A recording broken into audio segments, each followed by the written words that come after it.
going on in chat this morning? I like how I came back and the first thing I see is Prongles saying good boy. And I was like, that's funny. I should pin it. But it was already pinned. Ow! Would you fucking stop? He's feisty. Hello, motherfucker. Hi, Lear. They're role-playing. Yeah, I guess. I guess I'll allow it.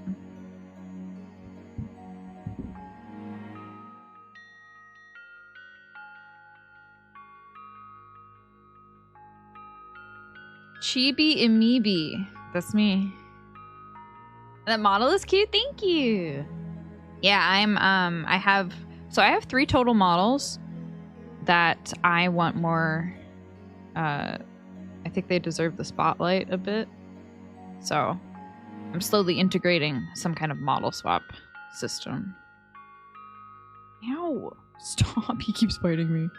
Hold on. I have to get the box.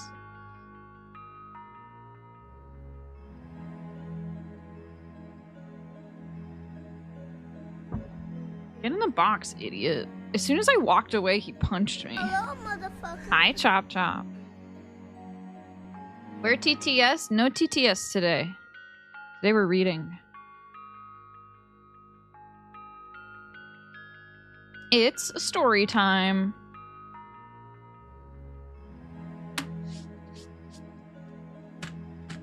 It's clown time.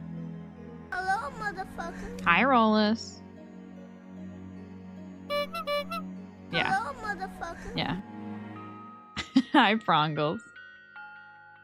Prongles is never embarrassed or ashamed. True. Prongles is built different. All right, we're gonna start the game up. I think we're in chapter 2. I don't know. Oh, right. Okay, what happened last time? Last time we met, I think we have a new friend. Someone who, I'm getting like ex-cop vibes. She's very cute, and I hope she becomes a new companion. Lesbians. Yes, exactly. Do I have the right prop? What prop do I want today?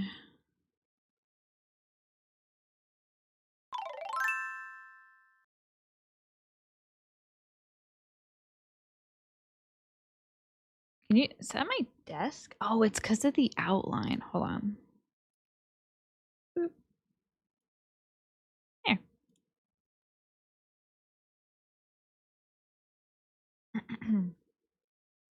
Hey, time to wake up.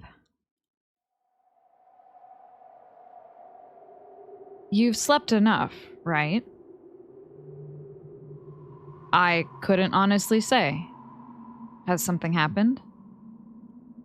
Yeah, the sun came up and I'm tired of waiting. Get in. She gives the side of Fell's survey vehicle a loud slap as she heads around to the pilot's seat.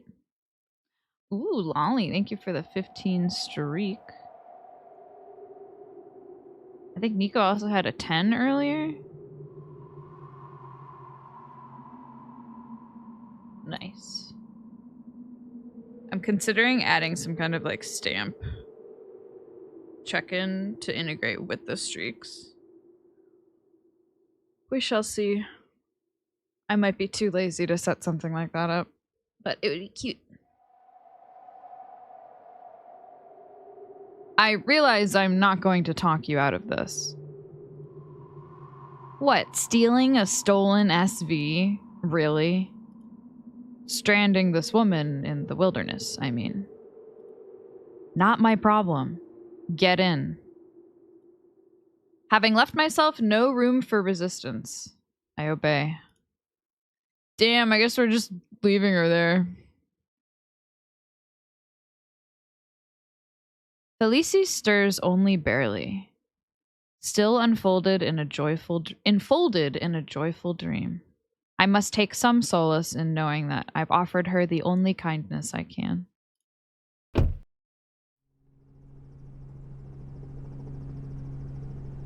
Aerial survey vehicles were a more common sight in the old days. Of course, the stated purpose of the outer shield remains unchanged, to protect the mosaic from external threats. But back then, average patrolmen often rescued would-be explorers who wandered too far off the beaten path. As the number of wanderers dwindled, so too did the daring rescues. At her age, I doubt Officer Ferre would have seen enough excitement in the field to earn this rickety SV its scars. But at least one mark is hers. A lone photograph taped over one of the flight displays. Ismay coos sarcastically before flicking it out of her way. She takes us into the air with surprising ease, almost nonchalant. Clearly, this is not her first time piloting a shield vehicle. Meanwhile, I rescue the photograph. Hi, Charlie. Wow! It really was Nino. What? Oh, right. You knew this kid. Yes, I had the privilege of employing her for a few months. In a word, fearless. Her best and worst quality, to be completely honest. But we were all happier for her presence. She wanted more than anything to become an explorer. When the world moved on, her fascination only burned brighter. The first time we met, she'd tracked me down, looking for answers on the so-called Hollow Temple. Meaning, she was after the sovereignty. I would say her ambitions fell short of yours. You two might have one point in common, although her religious upbringing was a bit more ordinary. So, what? Ran away from home? Ran into the sovereignty's hall and got herself skewered? Oh, Ismay. We know what's on the other side of that gate. And her girlfriend wasn't there to bring her back to life. You do the math. We aren't entirely sure that Fel saw Nino enter the gate at all. Whatever helps you cope. Seeing no future in which the survey vehicle is reunited with its pilot, I find a place for her photo in the pages of my notebook. It's all I can do.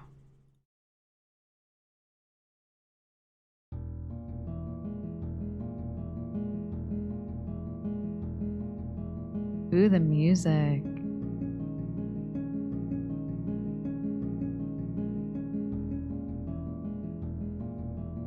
Seat of splendor carved in stone, shaded by boughs of gold. So the poet wrote of Erechist, Axen's ancient capital. The early Phaimic priests settled there for its abundant rains, which yielded many precious flowers. With the wild sword lily, the great cleaving, they shaped the mountain into their dwelling. Hybridization refined the meaning over time, enabling greater feats of architecture, more elaborate sculpture. At its height, Erechist became a marvel of engineering that inspired awe from across the continent. Now the seat lies barren, its splendor long eroded by the world-ending rain. After some few valuables had been collected by treasure hunters, Erechist quickly fell back into irrelevance. Ismay looks over the ragged remains, her face hardened into a scowl.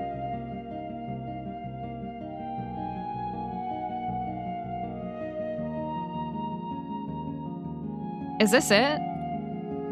I wonder what you expected from my description of the place. You know I wasn't listening to any of that. Of course. This isn't Erechist proper, at least not as I've seen it. Treasure hunters approached it from the north, nearest home. We've come around the south. Can't imagine why they didn't bother with this side. Marcel Mullen would have liked to. He never found what he believed was Ericist's greatest secret. Is it the Sovereignty Deluxe, or should I tune out now? Ha. Ha. Unfortunately... oh? The ground shudders, then lurches. From behind comes a scraping sound, a tremendous crash, and just as abruptly, all settles again into stillness. When we turn to look, the parked SV is nowhere to be seen. Swallowed, I realize, by a massive rift. Clearly no act of nature. Oh, hey, what's up? Exalted and witness, go forth. Eyes all aglow, Ismay peers over the edge in the depths. There lies Ericist's legendary subterrane, the holy city beneath a city, prepared for us as if on a platter. Briefly, I consider what he would have given for such a view. How's that for service? Come on.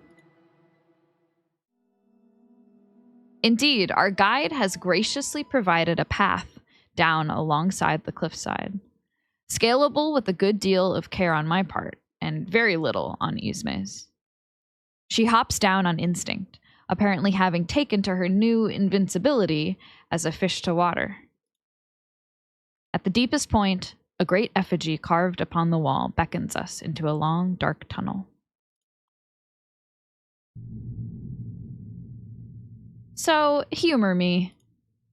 If we were the first people to find this place, there's going to be treasure in here, right?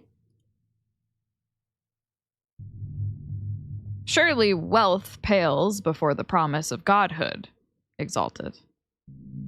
So did the woman we met go her own way? So basically, she basically was like, you have to help me find my girlfriend because you're the only people who would know where she went. And then Ismay was like, no, fuck you. We're leaving. And Fel was like, I'll hurt you. You have to help me. Don't make me hurt you. And then Loic put her to sleep with magic. So she's asleep right now. And we stole her plane. Like, we just abandoned her at the campsite. They just left her. I'm sure she'll come back. Also, hi, Runic. It does, but until I get my godhood, why shouldn't I have a little spending money? Maybe you too, if you behave. You're very kind, but I get by. Not that you'd find much luck converting relics into spending money in this day and age. Wait, Ismay, stop. I point out what I've noticed. Set into the floor a few paces ahead, a brightly patterned tile. I can see the faint outline of flowers layered beneath its glassy surface. Not decoration, I'm guessing? An anchor stone. As implied by the name, it's designed to anchor a very elaborate enchantment. I'll spare you the details, but suffice to say, they aren't usually displayed like this except as a deterrent to intruders. You're saying it's going to curse me if I walk on it? It's not out of the question. And what's the worst a curse is going to do? Kill me? Is death the worst punishment you can imagine? You're going to have to try a little harder than that. I'm not saying this to frighten you, Ismay. I only offer my experience. I've treated my share of unlucky grave robbers, as it happens. The ones afflicted for only a few hours insisted they'd endured weeks of screaming agony. Sounds fun. To each their own. How'd you cure them? Primarily lavender, my old standby. It means peace, comfort, relief from anguish. Why do you ask? Because you can just do it again. Let's go. Oh my god. Ismay. Ignoring me, she walks across the tile. Then waits a moment. Then shrugs rather dramatically. Oh my god, you hate being wrong? You hate it so much? You're gonna cry. The way her image like slowly peeked in from the right. That was so good. On the contrary, I've never been happier to be wrong. Oh, anything that saves us the trouble of... Oh, shit. What? Are you okay? Ooh, her face. You may be onto something, Ismay. Maybe I do hate being wrong. You motherfucker. Do 50 push-ups right now. Even absolute obedience only wrenches about 7 out of me. Yet, in truth, as I stepped onto the tile, I did feel something. Not pain, but a strange searching, as though I'd spotted a familiar face, but forgotten the name. Before I could process it, before I could even wonder at it, the sensation had fled.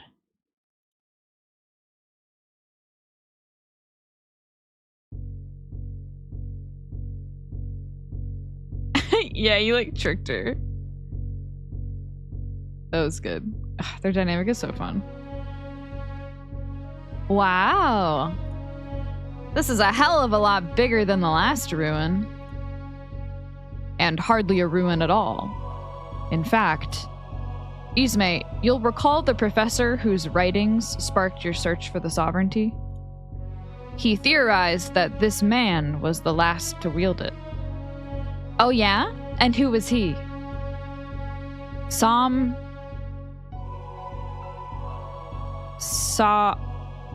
Sarai, the final king of Axend. This place is a monument to his rule. Or so I gather from the inscription. So you can read it. Oh, not a word of this formal stuff. It may as well be a different language from the Axendi I know. But the flowers carved into the frame paint a clear enough picture. We often see these 5 associated with royalty, each extolling the monarch's virtues. By this point, I expect Ismay to tire of my explanation and order me to move along. Instead, she stares up at Saray's image in total silence. Bet this guy was a real piece of work. I wonder what makes you say that. Just a hunch. That's a flower he's got, right? What is it? That is unmistakably a witch gaze. A mark of authority. I wonder, too, if it served as a symbol of his sovereignty. Wait, there's a flower that can give me the sovereignty? Then why are we wasting time with all this? No, I'm only suggesting that it was a visual metaphor here. A clear sign to the people of the time. Okay, what does it do? Pardon? I mean, if you did your magic thing with this flower, what would it do? It's a faulty assumption that every flower necessarily does anything, Ismay. Hold on. This music is like going off.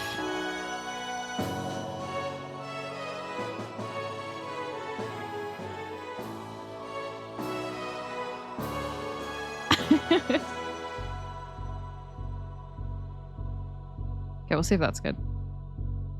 Hello, motherfucker. Hi, Underfighter. I too would absolutely follow someone if they witch gaze me. I don't blame you. That makes sense.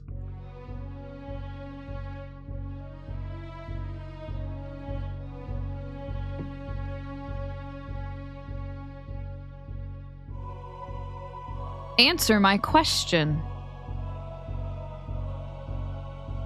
To the best of my knowledge, then. I told you that the early priests settled in Arrakest because its climate yielded many vital flowers. The most prized of these was the wild pansy, whose meaning in its purest form is, essentially, unrequited love. You're shitting me. No. Earnest devotion refused by another. That meaning is the progenitor of the witch gaze. It was refined through cultivation over many years, revealing new complexities, deepening beyond description. The poet chose contempt, shame as a bridle on the defiant. At a time when factions warred for control of Axand, the witch gaze rose to prominence as a tool of conquest. Unification was won not by military might, but the power to grind hearts and minds underfoot. Neat. Where do we get one? Of course. I'm supposed to be winning followers. This sounds like a pretty convenient way to go about it. But I can see you're just dying to tell me all the reasons I can't. Setting aside my hopefully obvious objections for a moment, it would be impossible. The witch gaze is a variety of garden pansy with a very specific, very rare coloration. The royals of Axand bred them with purpose. Obviously, we today do not. Great. So only this one color is any good? Most pansies bear less potent meanings, far closer to the original love spurned. Although, if you visited my shop, you'd find even the lesser variants absent. Which brings me to the second flaw in your scheme, Ismay. I can't read pansies. What do you mean you can't? It's the nature of my work to invoke emotion in many forms, some more complicated than others. I've attempted to incorporate common pansies into an arrangement before, but their meaning isn't compatible with me. Even at its weakest, it demands a certain mentality, which I find disturbing. Ooh, interesting. You're too much of a puss. As always, you have a way with words. But mine seem to have failed me here. Let me put it this way. Have you ever seen warmth in the builder's smile?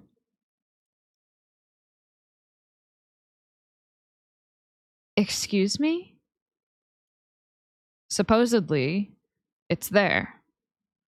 As someone who falls more than a bit shy of his vision, I've never been able to verify that myself. To me, it always appeared more like derision, a kind of mocking hatred which drove my younger self to dark places. Of course, I don't presume that you share my exact point of view, but when I speak of contempt as wielded by kings against their subjects, that is what I mean.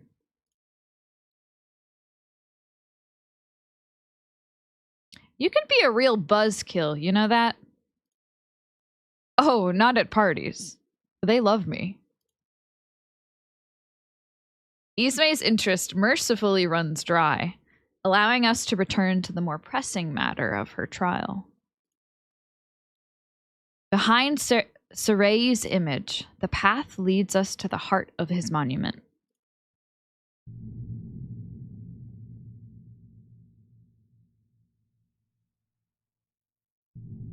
This... Well, everything points to it being a coffin, but it's the size of a bus, first of all. Befitting a king, I assume. Yeah, second of all, didn't you say he had the sovereignty? I said he might have. And there's a chance this place predated his rise to godhood. Bear in mind, tombs like these were constructed in the prime of life, to the king's own specifications. Royals liked the idea that this kind of meticulous preparation ensured their comfort and rest. Easy ticket to heaven. Bet he didn't make it. To heaven, probably not. But rest awaits us all. What's the difference? I'd sooner ask you, Ismay. You almost went. Almost. If there's an afterlife, I didn't get a sneak peek. Ah, well, perhaps it's best left a mystery. The nature of the soul, of life after death, even the greatest minds of Accent barely understood these things. But on the far continent... Oh! Shut up.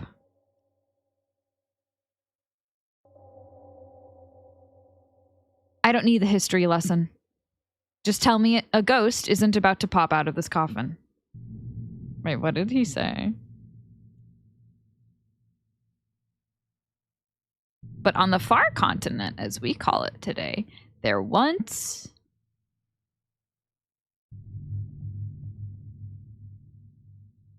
I love how often she interrupts him.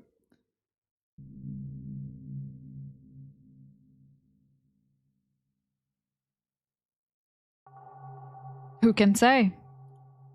Don't give me that. Amazingly, her voice has grown tense. I nearly give in to the temptation to comment before thinking better of it. Really, Ismay, I have no idea.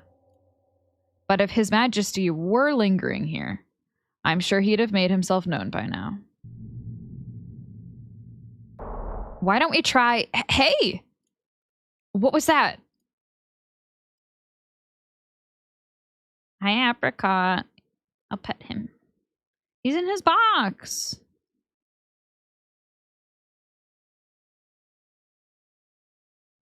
Is she afraid of ghosts? That would be really cute. There comes a snap through the air as if a seal has been broken, and the coffin's lid slowly propels itself open.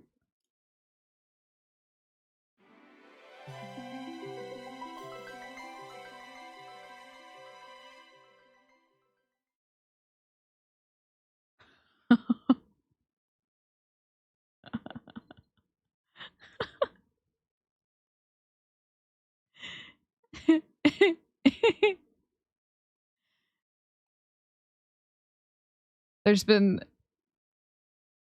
I may have been spoiled a little bit for this. Oh my. What the hell?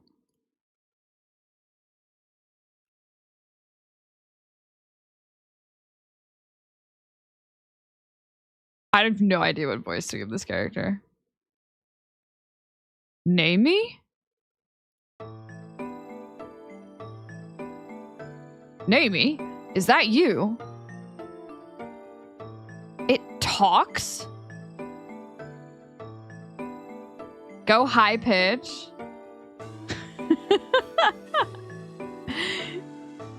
We'll see. We'll see where it goes. No. You aren't her. Where is Naomi? Please excuse us. We didn't mean to disturb you. It's staring. What did you say? Did you piss it off?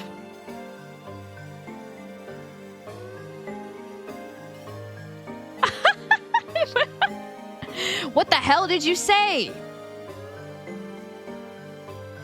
Hello. You must have traveled very far. I can speak your language too, if that's easier. Haha, my accent's that lousy, huh? Oh!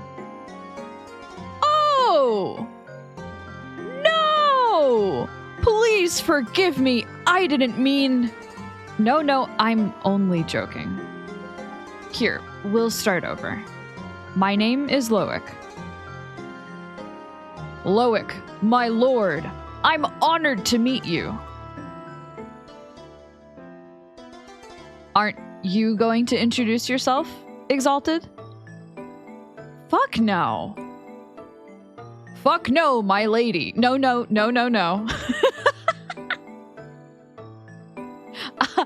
Allow me. This is Isme. Don't just give it my name. Isme, my lady. Great ones, I welcome you both. My name is Tutu.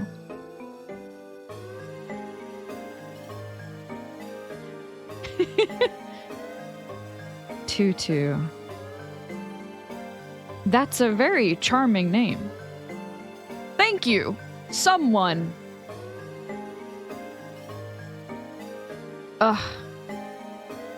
Tutu? Oh, I'm sorry. Someone important gave it to me. Ah, you were calling for Naomi earlier? Yes. Naomi is my friend. She left me in this place. It was dangerous, so I couldn't stay with her, but she told me she would come back for me someday. But I wonder how much time has passed. Tutu, this may be hard to hear. Please bear with me. I believe you've been asleep for several hundred years now. Oh. But Naomi did tell me that it might take a very long time. And if I'm awake after so long, that means she's here. She came back for me. But I don't see her. Hey, this is like a prank, right? I'd be astonished. What I can gather from the flowers in the coffin makes it clear. Tutu's friend must have spared no effort to protect her for a very long time. No wonder treasure hunting died if this is the kind of shit there was to find. Is something wrong? Not at all. Don't mind us. I'm afraid we don't know where your friend might be, Tutu. But maybe we can help you. Not a chance. Absolutely no stupid errands. We can't rule out the possibility that this is connected to your trial. Her face.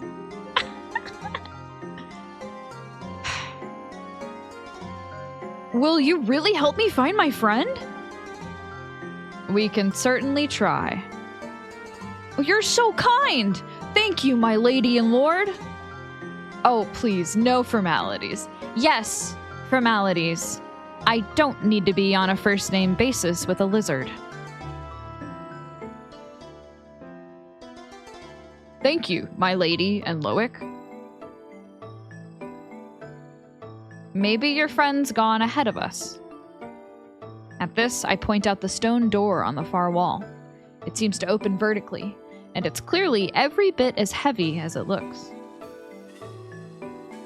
I wonder, do you know of any mechanism for opening that door?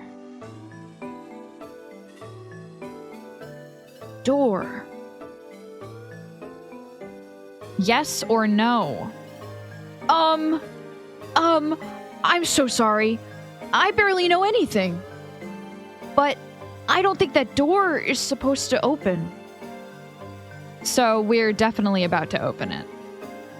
So we are. Would you be kind enough to part with the sword of Ericus you're holding, Tutu? Is that what this is? I don't know where it came from. I suspect it was left with you for a reason. You're aware of its meaning? She's so cute! Oh, you're a sage, like Naomi. You know the great mystery. I study it, yes, though I'm hardly a sage. We'll see what I can wring out. May I? Tutu hands over the flowers with excitement. Much like her, they seem to have emerged from slumbers as remarkably full of life as some centuries ago. The very ideal of a sort of ericist, at least to my eyes. I've never held one, but I know other children of its wild ancestor, facets of that primal cleaving revealed by the modern gladiolus in its many varieties. I dwell on its shape, tracing along its stems a winding fissure. The memory of an earth split apart springs immediately to my mind, yet its form begins to waver. Each branching crack becomes a delicate spiral, an arch inscribed with a prayer, a figure swathed in marble, a condescending smile. All of these etched upon a pillar great enough to blot out the sun. What can I do with this? Huh? Whose works may compare to yours? Not mine. I have no mind for sculpture, yet you give me a chisel? So be it. See what I create. Whoa, okay. Oh, okay. Isn't this a giant historical moment that we know in ancient times there were animals that could talk? Yeah, I'm kind of curious about that. Like, how normal is Tutu? Is this like a normal thing? I don't remember if we've covered talking animals before. I don't know if that's come up. I don't remember. Yzume forced to help people on the chance that it might help her become an evil clown god. She's like forced into being a good person. Oh! My lord! You're amazing! You're really amazing! Ha, thank you. But I'm sure your friend would have put me to shame. Alright, shall we? I don't remember everything from before I went to sleep, but I know it's dangerous down there. We're prepared for a little danger, Tutu. Would you rather wait for us here? No. I'll be brave. That's the spirit. Let's go. I love Tutu. To be honest, I was kind of expecting him to just open the door. He breezes past the shattered wall, smiling at Tutu and then at me. A polite little "after you" flourish for us both. But for 1 second, I saw a feeling on his face I could actually put a name to.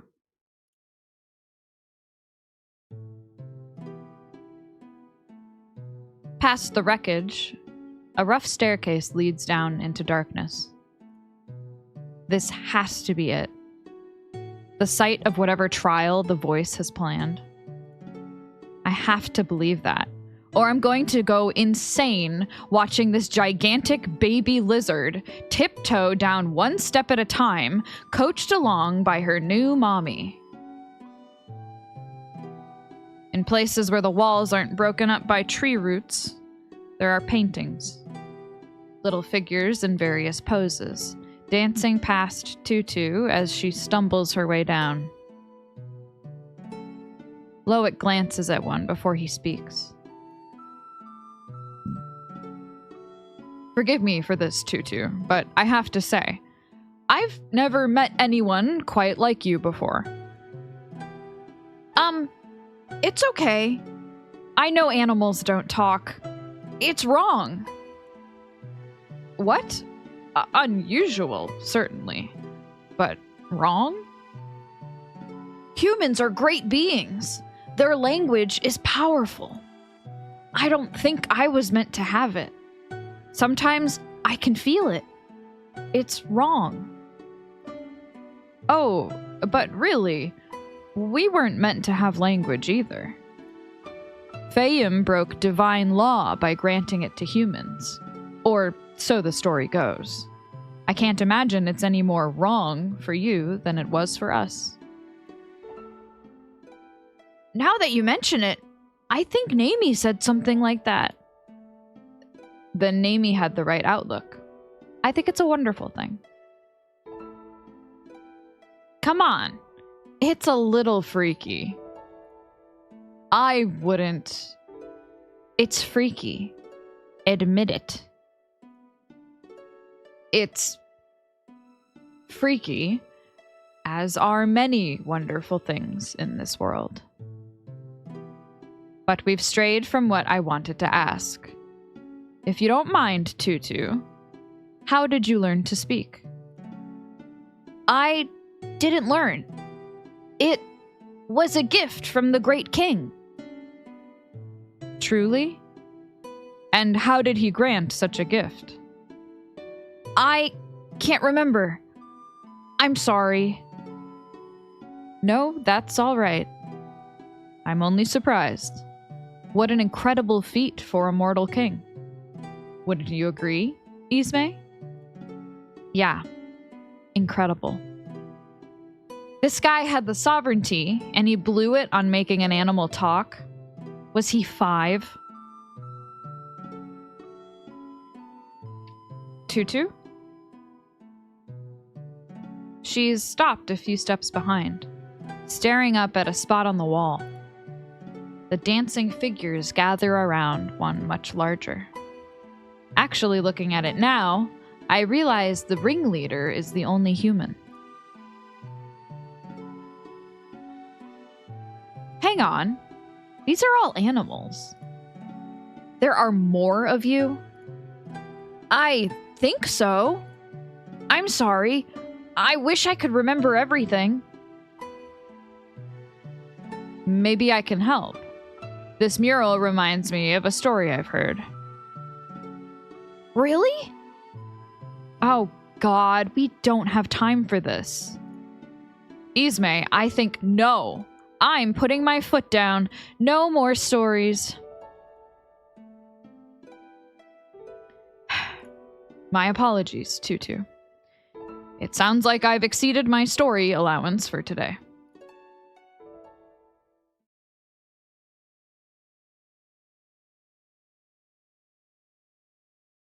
Oh my God.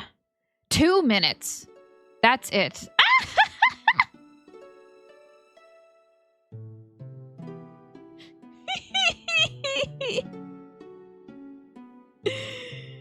She's so cute.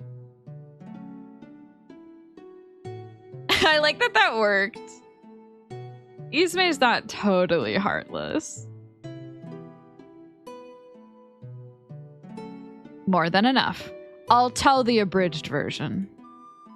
Yay!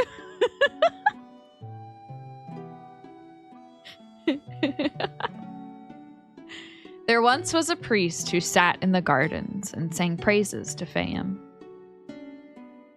His voice was so beautiful that it would draw the animals near in wonder. Seriously?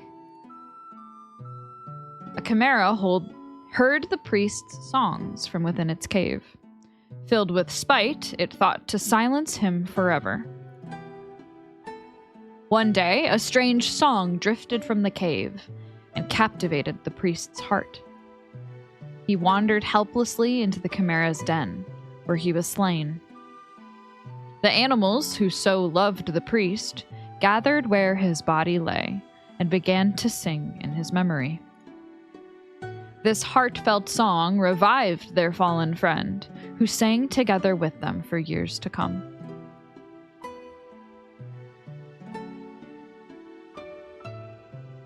The end. Was that so terrible? No, I laughed. I cried. Still not convinced this has anything to do with my trial. Oh, I don't know. Considering that you yourself was raised from death by an earnest plea, Exalted. You didn't sing. My mistake. Clearly no connection whatsoever. Truth is weathered down by the ages into stories like this, Ismay. Eventually, even the truth of our journey together. A priest, a chimera. History might remember you and I very differently someday. History will remember what I want it to remember. And my first act as sovereign will be wiping your cute little singing animal story from the books. Noted. And what did you think of it, Tutu? The story was for you, after all. But Tutu doesn't look right. No. Tutu? She clutches her head, panicking, then focuses on me. Despite everything, I was starting to accept her as intelligent. But the thing glaring at me now is pure animal. I jump back before her jaws snap shut. She snags my sleeve with her teeth, tearing until the fabric starts to give. Shit, what is your problem? Tutu. Loic flinches at her bared teeth, then steadies his voice. Tutu, easy. It's us. We're not going to hurt you. It's wrong. All wrong. She pushes out each word between growls. Loic puts a hand on her arm. Listen to me, Tutu. Again, that softness on the air. Stay with us. Stay with us.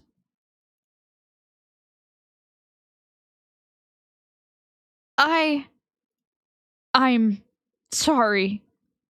I'm so sorry. It's okay, Tutu. Everyone's all right. Speak for yourself. What? She had a costume change. Are you going to explain what the hell that was about? Hello? Hello? I'm sorry, but I don't think we've met. It's Ismay. Huh? You've ruined my outfit. Of course I had to change. I'm sorry. I don't know what happened to me. I heard his voice, and I felt so wrong. Whose voice? He came from far away, from a place where people sang, and he would sing in the gardens, like your story. We sang for him, to make him happy. But then something terrible came. I'm scared. You're safe with us, Tutu. I promise you that. You'll be brave, won't you? I will.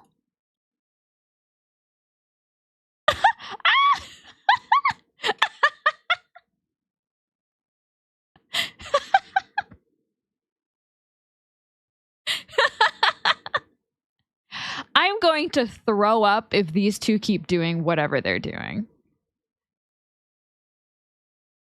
That was so fucking cute. The real heart of this place is just ahead. I can almost taste it. We come to a room on the way. Nothing but another door leading further down. A glorified staircase landing. So we press on. As we approach the depths, something sparkles on the tree roots lining the walls.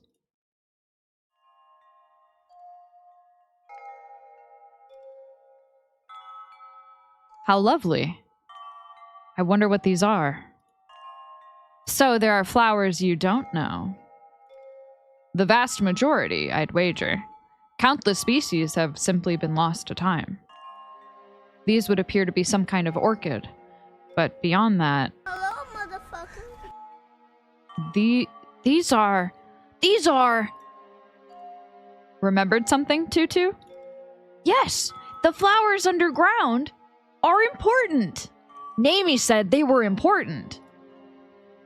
That's promising. Did she mention their name by any chance? Not that I remember. I wish I could help more. I'm so sorry. No, don't worry. He plucks the nearest flower he can reach.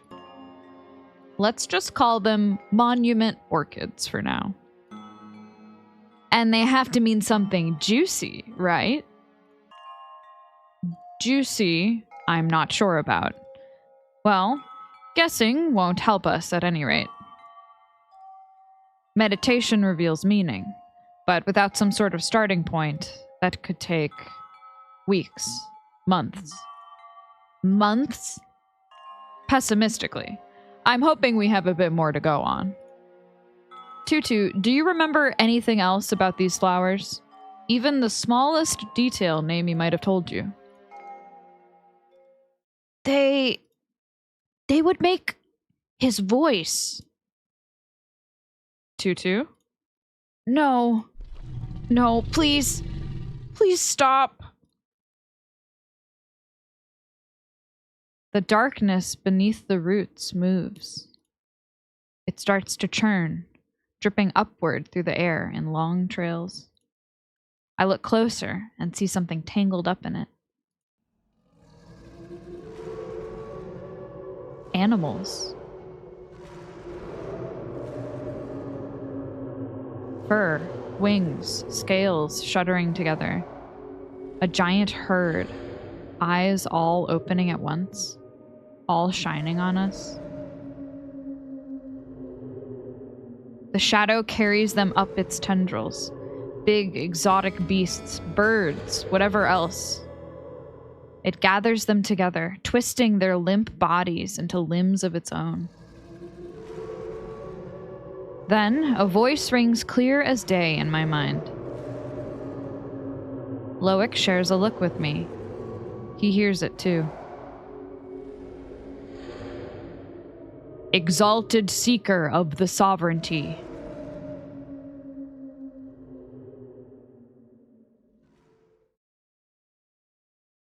A second trial is upon you.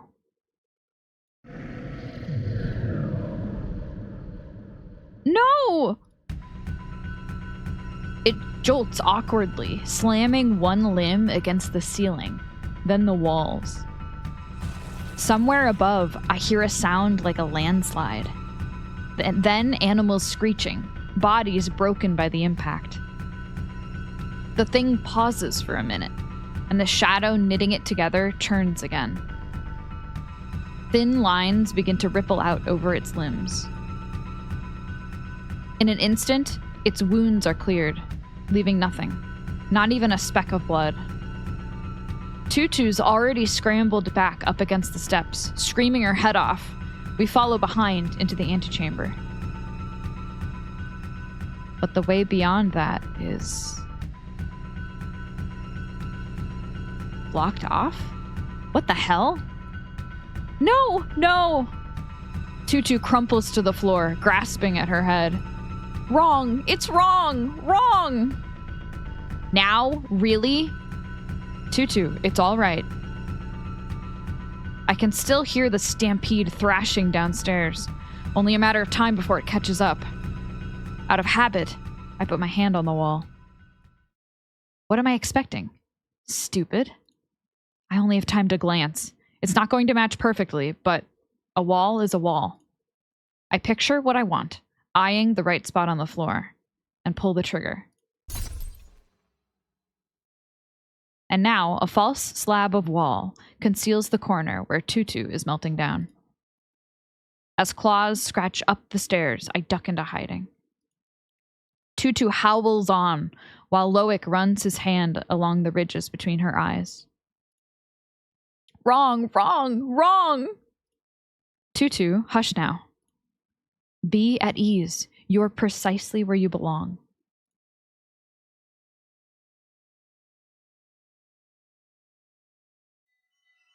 And then it arrives. It shambles past us, loose bodies weaving in and out of the herd, all huffing and braying. The fake wall fools it, but it doesn't leave. Maybe it can smell us. So it stalks our vicinity for a too long minute, then finally turns to try the other end of the room.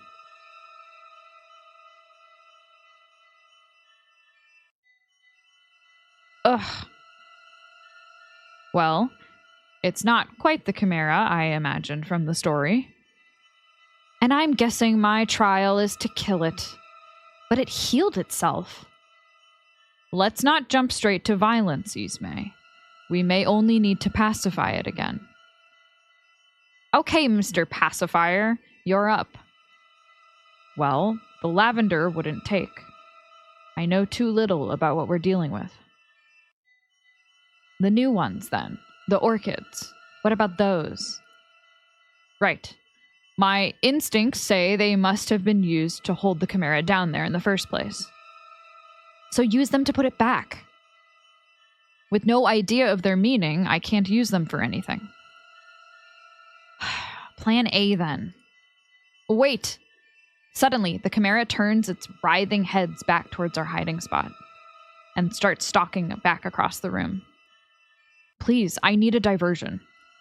The conditions are less than ideal, but if you can buy me a few minutes undisturbed, I may be able to turn up a meaning. Fine. Don't say your god never did you any favors. Thank you. With the flower in one hand, he closes his eyes and seems to leave us.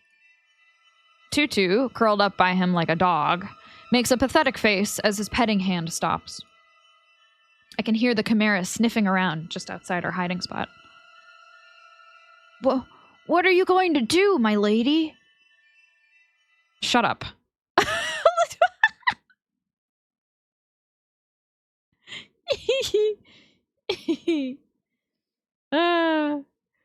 Fuck. This is why, like, the art in this game is beautiful, but it doesn't always have to be, you know?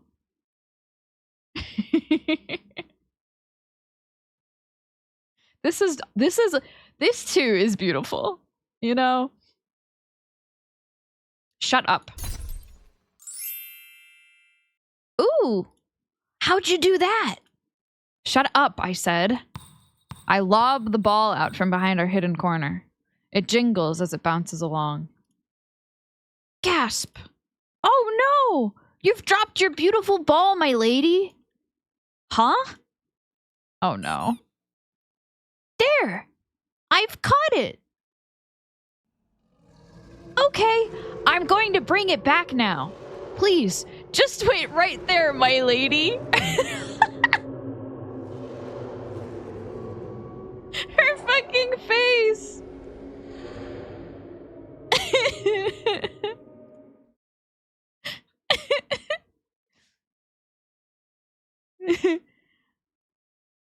Oh my god.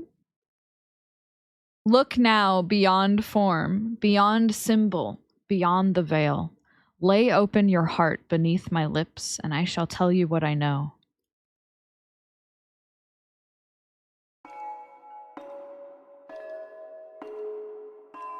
The poet's writings usually serve me as a bridge. By her words, I walk across the mire until I am left to wade in.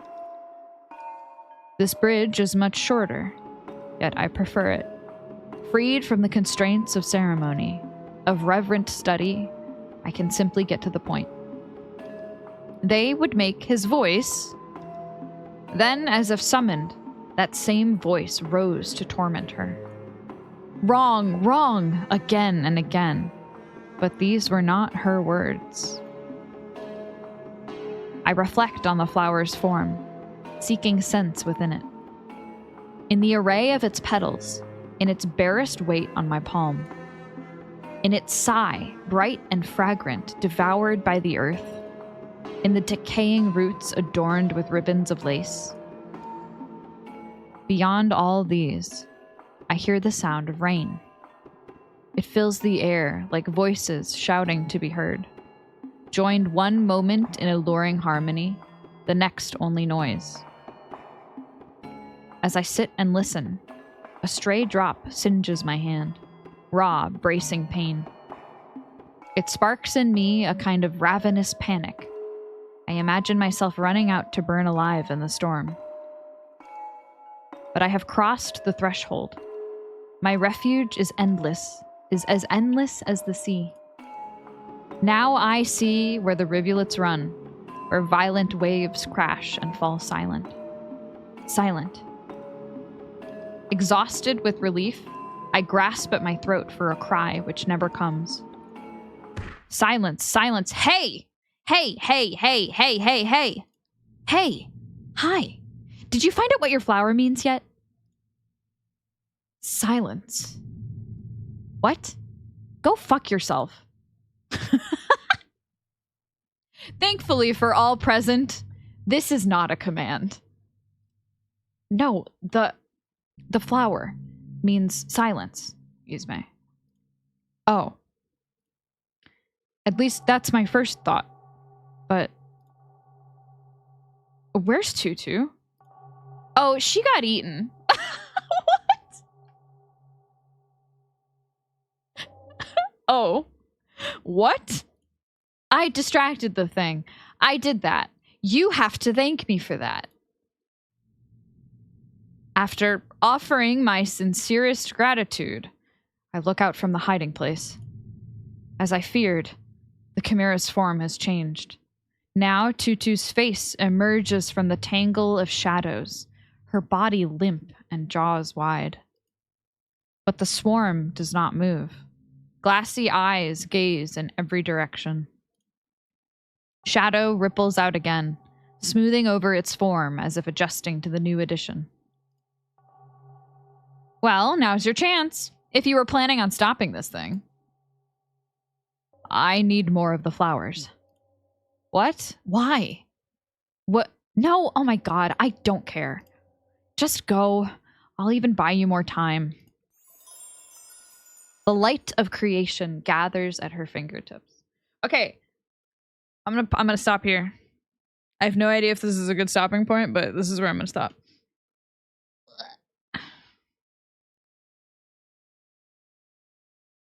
Boop. Wow. Tutu.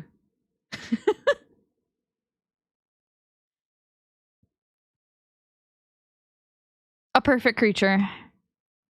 Oh my god, Tutu's on the character list now. Tutu. Wait, let me get some BGM going. I'm gonna catch up on our new cast members, maybe new flowers, and then I'll probably raid out.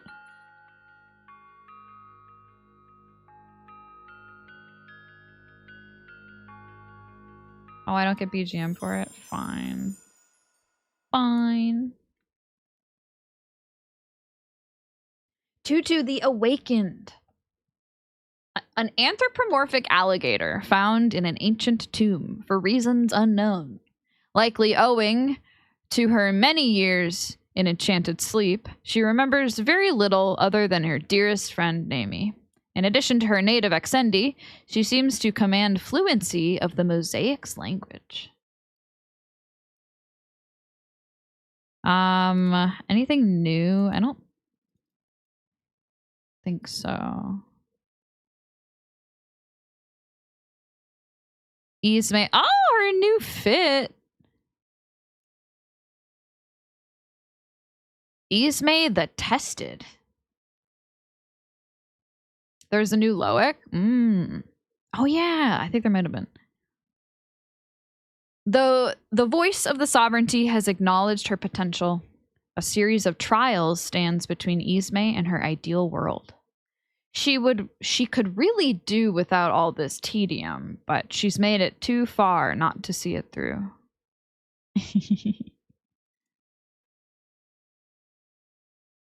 Oh, okay. So the newest one is The Celebrity, which we read last time, I believe.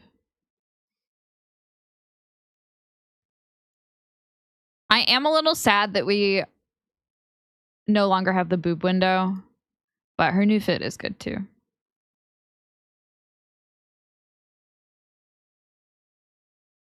Tutu, however, is the star of the show. All right. And flowers.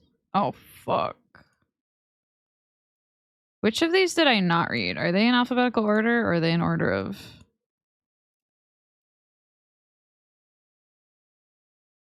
discovery? I feel like they're in order of discovery. Hay feather means sleep. A species of grass believed to be native to the far continent. Even without the feathery flowers to which it owes its common name, it makes a beautiful ornamental in every season. She cradles me in sunlight's warmth and drapes the cool of night over my eyes. Anyone thrown suddenly from wakefulness into the depths of slumber would naturally find it distressing. But easing the descent takes more time and subtlety than an urgent situation allows. Honestly, I don't like reading Hayfeather this way, but my years of practice with it as an aid for insomnia have made it my most immediate option for self-defense. Yeah, that is cute how it's like, if there's like a stressful situation, so far, his response has been like, go to sleep, take a nap.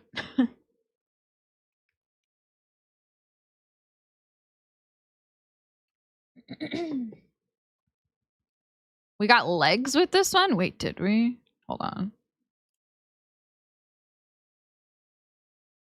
I don't remember what her whole fit looks like.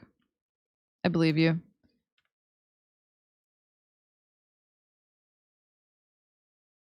Jasmine means pleasant dreams.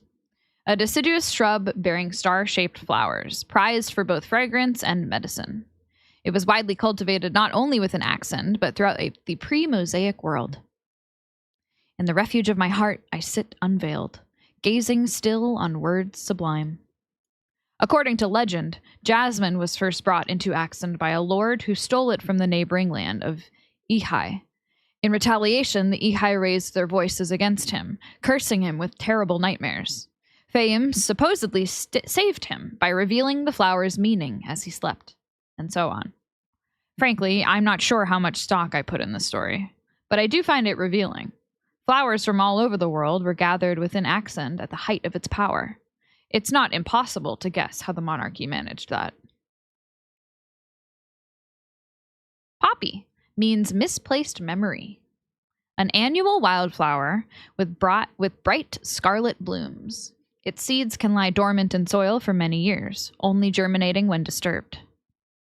The path behind has vanished. Here is my home, and white blankets for my rest. Of the many flowers tied to forgetfulness, this one is quite benign, which makes it a reliable safeguard back at the shop.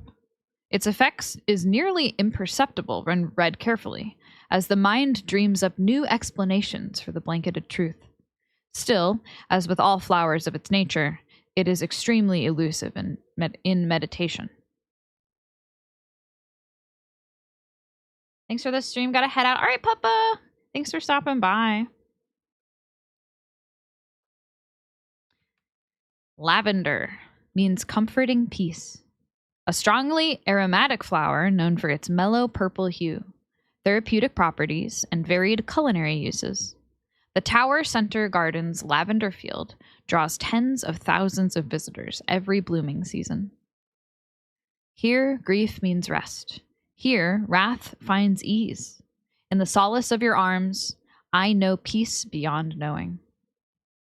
Each meaning holds endless depth in theory, making mastery an impossible claim. Still, I can confidently say I've spent the most time in meditation with lavender. Its meaning comes easily enough to me now that the small individual flowers suffice for all, but the grandest invocations I can manage. There is a notable disparity in meaning between wild lavender and the cultivated variety you'd see at the Tower Center. I find the latter's peace less a comfort and more an imposition. There are many worse cases of meanings distorted by mundane cultivation, but I'm a bit more particular about this one. Interesting. Sword of Erechist. It means stone cleaving force. A highly specialized gladiolus hybrid cultivated in the ancient capital of Axend. Compared to the wild sword lily, it is smaller and more delicate, though still impressively resistant to cold. You cleave all from nothing, life from lifeless stone. This reading is from the wild sword lily. The sword of Erechist would have been perfected long after Kesseret's time. Unlike its wild ancestors, which carved out the foundation of Erechist, the iconic sword was selected as a finer tool. The masters of old surely handled it with a delicate touch, but I've never been much of a sculptor. Wild pansy. It's so interesting that Loic has trouble with pansies. Curious. Tricolor violet. Wild pansy. Unrequited love or rejection is its meaning. A now common wildflower, once fiercely protected with an accent. It is a progenitor of the garden pansy, a widely loved ornamental flower of countless varieties. The mist-draped mountain smiles, warm, lush green. I cannot see. I confess that my difficulty with pansies extends even here. In my limited meditations on this supposedly pure meaning, I've glimpsed that which must have caught the eyes of ancient conquerors. In the sea of hopeless love, a pinprick of shame. I don't like to dwell on it. Ooh. And we've got the witch gaze pansy, which means contempt. Hi, Ham. Good morning. We're reading about fucked up flowers. A particular variety of garden pansy recognizable by its stark coloration. Once prized and accent for its uniquely potent meaning, it has since faded into obscurity. Our voice brings the crowned head low. Our name scalds the lofty tongue and looses the babbling of children. In the original Exendi, Kesseret utilizes a pronoun assuming unity with Fayum. Yet scattered writings tell of a sect which rejects man-made hybrids outright, calling them a corruption of the divine gift. Only flowers as discovered in the wild were of Fayum, they claimed. All others were poison to the soul. I sometimes wonder if they had the right idea. I want to know more about Loic's pansy trauma.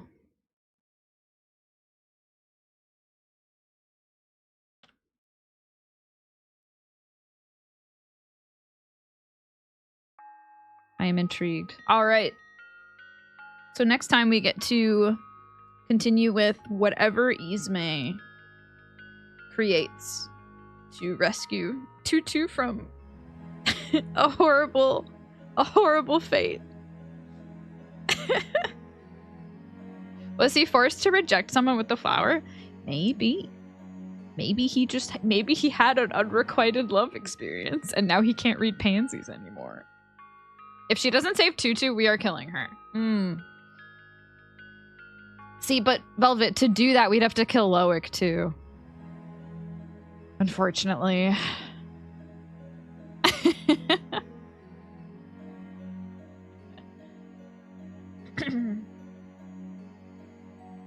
Alright, I'm gonna hunt for someone to raid.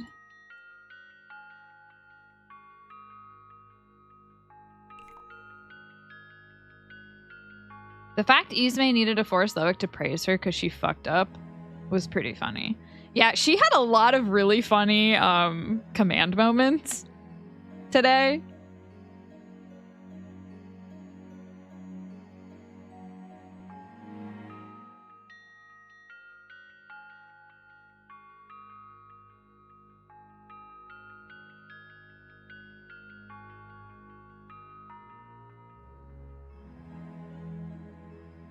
And it's really only enforcing my love for their strange fucked up dynamic.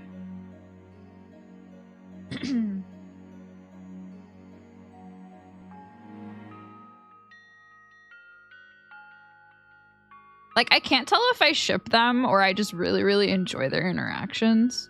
Or both. Or neither, you know? It's like, it's complicated, but I want to see them talking all the time. I enjoy it.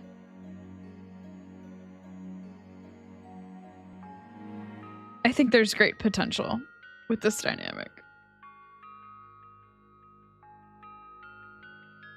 Ooh, we got a lot of options.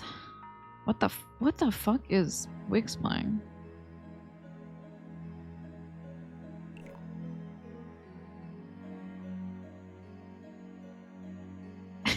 Bad Bitch Blasters. See, I saw the title.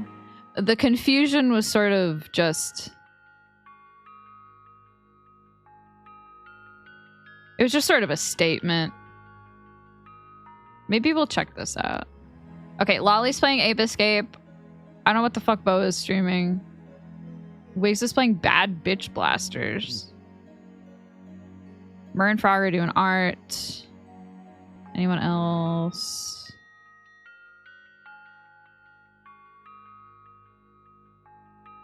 Rico's doing art. Got a few others. Okay, we'll raid Wigs today because this game is intriguing me and the art looks funny. She has been streaming for about an hour and a half. I don't know how long she normally goes when she's streaming at this time of the day. But we'll go say hi.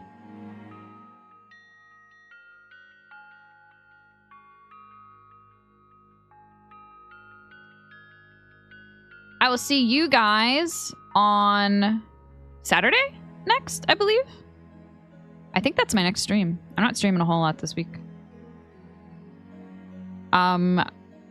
Saturday I'm doing more Dark Souls with Bo at noon Central. And then Sunday I'll be playing some Final Fantasy with Carmine. Oh my god, Jesus Christ. He like waltzed into the room right as I said that. Can't wait to watch him kick you off a cliff again. Yeah, it'll be great. Maybe I'll be more